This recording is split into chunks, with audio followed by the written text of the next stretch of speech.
नमस्कार मित्रों।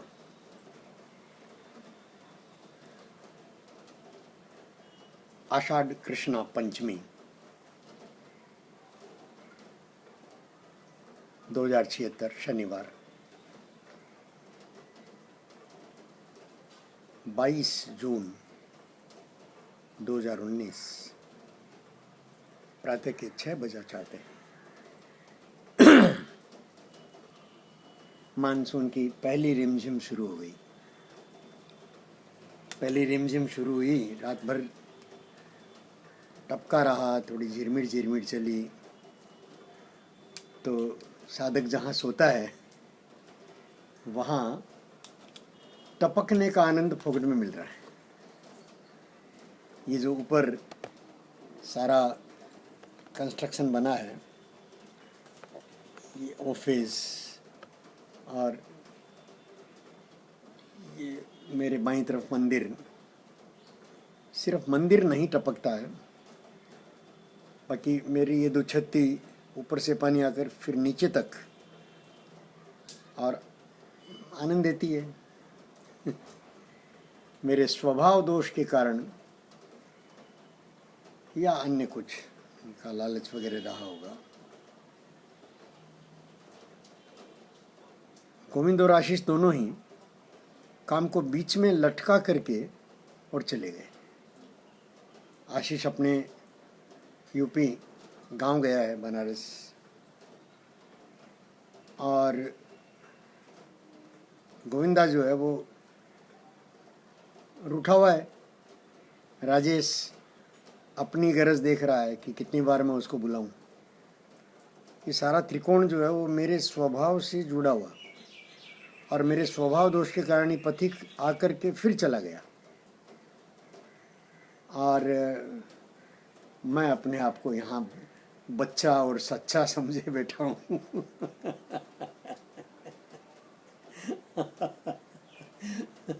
बच्चा हूँ इसलिए सच्चा समझना जरूरी है। और कितनी बार मुझे समझाया गया कि सच नहीं चलता। गहना बनाने के लिए सोने में भी खाद की अशुद्धि मिलानी पड़ती है।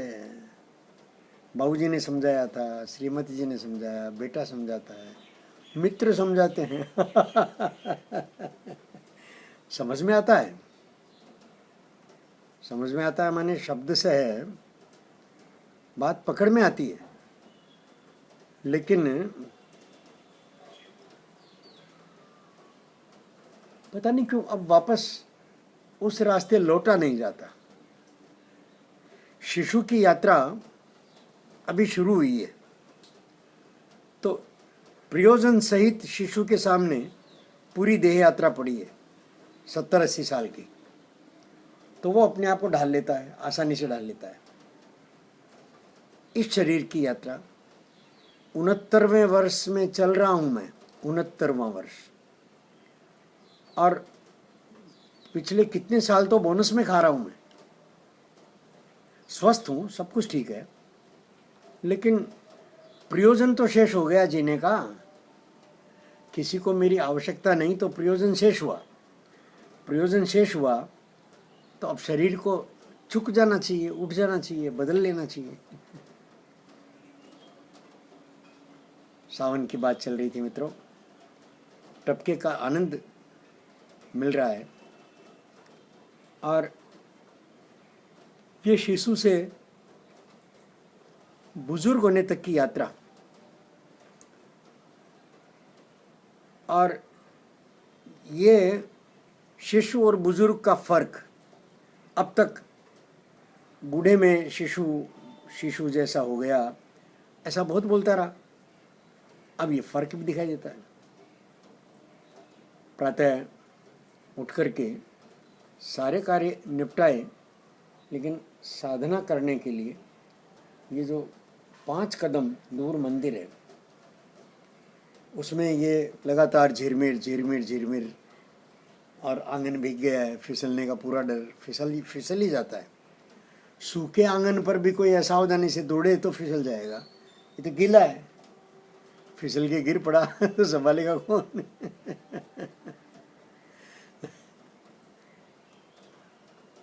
मैं शोध की तरफ लौटूं तो काम सारा मुझे अकेले ही करना है।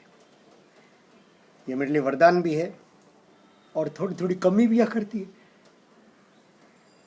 शरीर मन सबका साथ देने वाले एक एक करके किनारे हैं। घर में किसी को परवाह नहीं है। किनारे आ गया हूं तो सबको सुविधा है, क्यों डिस्टरबेंस नहीं है इस बूढ़े की।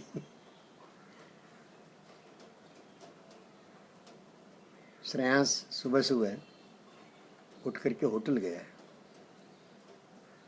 होटल में चेक इन करेगा, बोल रहा था कुछ पेंडिंग काम करेगा। 2 घंटे के लिए चेक इन करेगा। 2 घंटे के लिए चेक इन करने में अब क्या समीकरण है। किसी कंपनी का कोई रूम लिया हुआ है जो जब चाहे तब श्रेयांश जाए और अपना काम करे। हो सकता है मान्यवर का लिया हुआ हो, संभव है। मान्यवर का एक नया प्रोजेक्ट भी उसके हाथ में आ रहा है, तो मान्यवर को दिखाने के लिए भी ये एक मजबूरी है कि सुबह उठ करके देखिए आकर बैठा हूँ, रिकॉर्ड पड़ा है। ये भी एक संभावना बनती है। लेकिन ये सारा कल्चर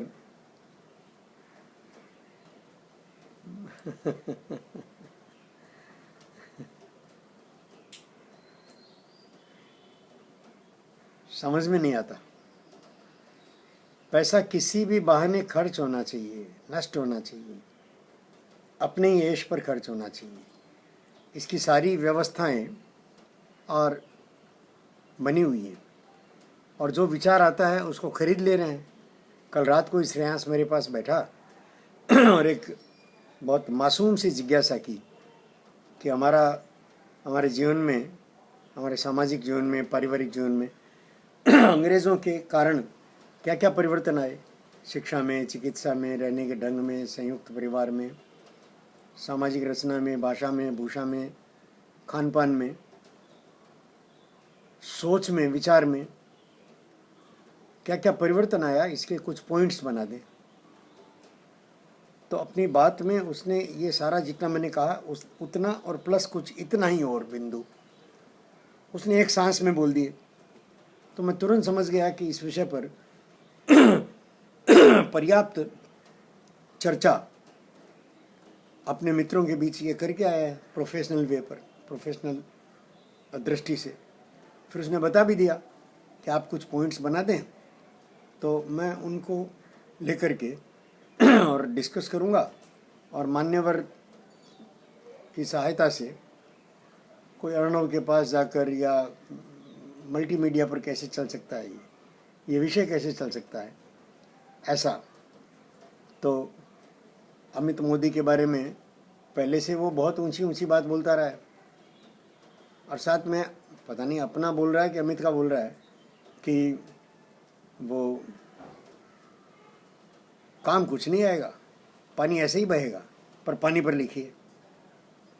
चरखा चालू नहीं करवाएंगे, चरखे का मैसेज देंगे। ये सारा प्रोफेशनलिज्म और इसने भ्रष्ट कर दिया। सरस्वती को बांदी बना के रखा है। ये तो रावण के लक्षण है सारे।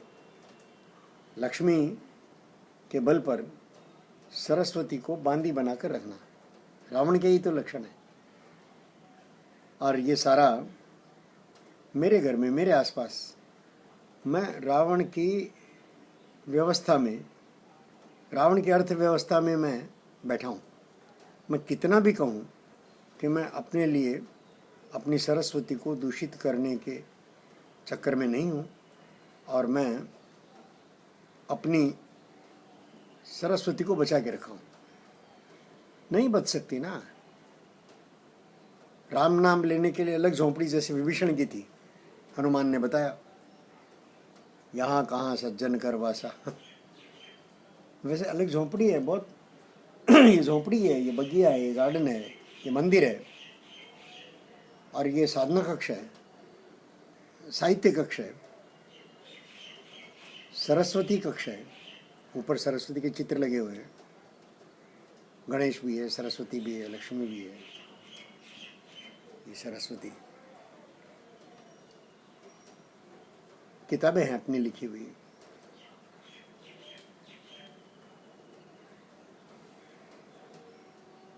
इंतजार करो विभीषण कब लात मार कर निकाला जाता है। रावण नहीं टिकने देगा। कल रात श्रेयांस ने बात की तो मैंने कहा कि ये सब तो आ गया, अब मुझसे नया क्या चाहिए। और तुम कहते हो छोटा सा, तो जितना तुमने बोला है वही 2 पेज का है। अब मैं लिखूंगा तो कम से कम 20 पेज तो बनेंगे। और उसके आगे पीछे कैसे हुआ, कुछ बिंदु मैंने जोड़े भी कि अंग्रेजों के आने से उन्होंने बहुत श्रम करके, बहुत शोधपूर्वक हमारे समाज में घुसपैठ की है। हमारे समाज के स्वभाव को, हमारी जड़ों को, हमारी जड़ों में मट्ठा डाला है इस ब्रिटिश ने।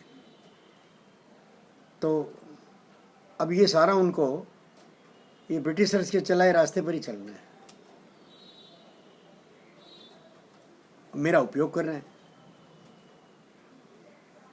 वो काफ़ी देर सोचने लगा और फिर असहमति पूर्वक उठा और उठकर जाकर सो गया। तो मैंने उसको 2 बार फ़ोन किया तो शायद फ़ोन बंद कर दिया होगा।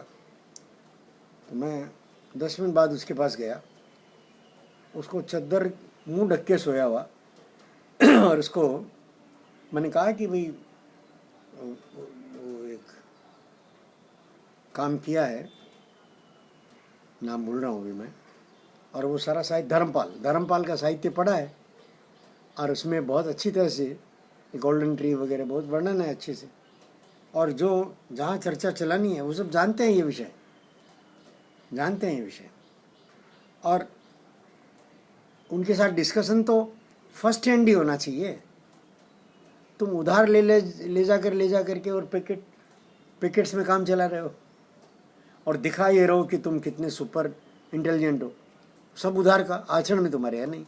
और इसका गर्व भी है तुमको कि आचरण में नहीं आएगा, इसका गर्व भी है।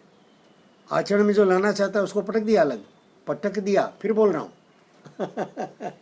इस बात पर वो बड़ा गुस्सा होता है कि इतनी सुविधा में आप हैं, सब कुछ मिल रहा है, पटक कैसे दिया। अरे सुविधा नहीं चाहिए भाई। मुझे ये टपका जो है वो ये एहसास कराता है अपने दोषों का माने मैं व्यवहारिक नहीं बनता। व्यवहारिक बनने का मतलब कि वही अपनी सरस्वती को बेच दूं, लक्ष्मी के सामने हाथ जोड़ कर खड़ा हो जाऊं। फिर कमी क्या है, जरा सा सर झुका लो, कमी क्या है यार, कमी क्या है, कमी कुछ नहीं है। रोज घंटे 2 घंटे के लिए आईटीसी के रूम में जाकर बैठता है, आईटीसी होटल, वो रूम जरूर प्रतिदिन का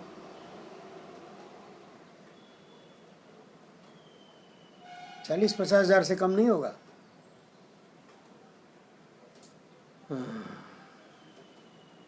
चलो ये जो फर्क है, शिशु जैसे देखता है और अच्छा पढ़ा लिखा समझदार कहलाने वाला आदमी जैसे दिखता है। अब कल ही तो मित्र मिश्रा जी ने और शिक्षा के इस दोष पर चर्चा की। वो भी अपना एक पत्र प्रधानमंत्री को भेजना चाहते हैं। जब मैंने चर्चा करके कहा कि समग्र जब तक नहीं आता तब तक इसका कोई अर्थ नहीं है, बोले किसी प्रकार उस किताब में शामिल हो जाए, उस मूल में शामिल हो जाए। मैंने कहा ये कर क्या रहे हैं। मैंने मन ही मन कहा कि ये क्या है, अप्रोच क्या है ये, कि उनका नाम उस इतिहास ग्रंथ में चला जाए। दिखता तो यही है। हालांकि पहले से उन्होंने बहुत अचीव किया है। देश विदेश में उनको सुनने वाली एक अच्छी संख्या, एक ग्रुप है। उनको बुलाया जाता है, खर्चा देकर बुलाया जाता है, उनके खर्चे पर जाते हैं। बड़ी फीस है उनकी, 10,000 रुपया प्रति घंटा की फीस है उनकी, काउंसलिंग फीस। अब देखिए, बहुत अद्भुत सारा व्यापार। और ये मित्र स्पष्ट दिखता है कि गुजारा ज़्यादा दिन तो नहीं है भैया। अब यहाँ से निकल कर कौन से राम की शरण में जाना है यार, ये देखो राम तो कहीं दिखता नहीं है भाई, राम दिखेगा तो बुला ही लेगा। बहुत बच्चे की बड़ी दिक्कत है, बच्चे के मन को समझना बड़ा रिस्की काम है, क्योंकि बच्चे के मन को समझते ही बच्चे जैसा होना हो ही जाता है, बरबस हो जाता है आदमी। बहुत प्रणाम करता हूँ मित्रों।